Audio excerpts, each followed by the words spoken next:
अस्सलामुअलैकुम, welcome to my channel Izzy and मिमी।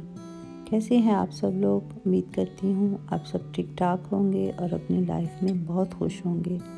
आज मैं आप सबके लिए 2 तरह की चटनियाँ लेके आई हूँ जो कि हर घर में खाई जाती हैं और बनाने में इजी और खाने में बहुत ही मज़ेदार हैं। एक है ग्रीन चटनी और दूसरी है इमली और आलू बुखारे की चटनी। ग्रीन चटनी के लिए मैंने जो इंग्रेडिएंट्स यूज़ किए हैं वो हैं पुदीना 3 गट्ठी, धनिया 1 गट्ठी। ये दोनों चीज़ें मैंने वॉश करके फिर इनको काटा है। 1 टेबलस्पून नमक, साबुत लाल मिर्च मैंने ली है 5 अदद, ग्रीन चिली ली है मैंने 6 से 7 अदद और ज़ीरा लिया है मैंने 1 टीस्पून। इन सारी चीज़ों को मैं एक ब्लेंडर में डाल लूँगी। ये धनिया और पुदीना है, ये मैं ब्लेंडर में डाल लूँगी। इसके बाद ग्रीन चिलीज़ को मैं तोड़ के डालूँगी ताकि ये इजीली ग्राइंड हो जाएं। इसके बाद मैं ऐड करूँगी नमक, साबुत लाल मिर्च और इसके बाद लास्ट में जाएगा ज़ीरा जो कि मैंने रोस्ट किया हुआ है। प्लीज़ रोस्ट करके डालिएगा। फिर मैं ऐड करूँगी थोड़ा सा इसमें पानी ताकि ये सारी चीज़ें इस पानी के साथ बहुत ही अच्छी तरह ब्लेंड हो जाएं, क्योंकि अगर ये चटनी मोटी रह जाए तो फिर मज़ा नहीं देती। आप इस चटनी को सेपरेट भी यूज़ कर सकते हैं और आप इसको दही में ऐड करके भी यूज़ कर सकते हैं। ये आप पे डिपेंड करता है, दोनों तरह बहुत मज़े की लगती है।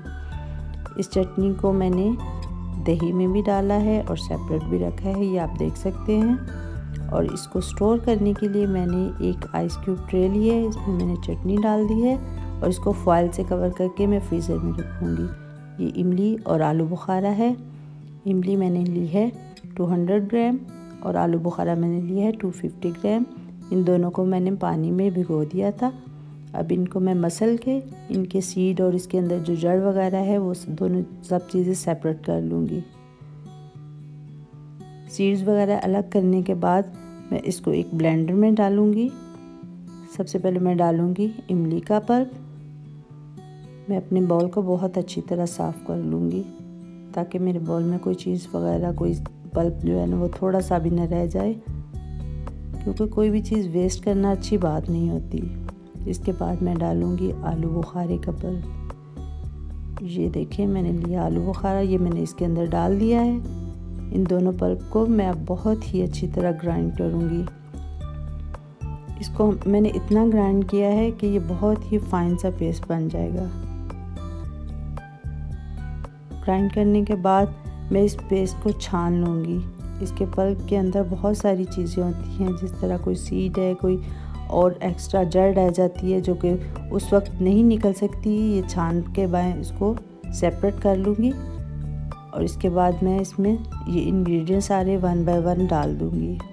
सबसे पहले मैं पैन में ऐड करूँगी दोनों पल्प, फिर मैं डालूँगी 1 कप चीनी। आप इसमें गुड़ या शक्कर भी ऐड कर सकते हैं, ये आपकी मर्ज़ी है। इसके अलावा मैं साबुत लाल मिर्च डालूँगी 1 टीस्पून, नमक डालूँगी 1 टीस्पून, ये गरम मसाला है 1 टीस्पून और ये है अदरक पाउडर। ये बहुत ही अच्छा फ्लेवर देता है, ज़रूर ऐड कीजिएगा इसमें। इन सब चीज़ों को मैं अच्छी तरह मिक्स कर लूँगी। मिक्स करने के बाद मैं इसको 15 से 20 मिनट लो फ्लेम पे पकाऊंगी।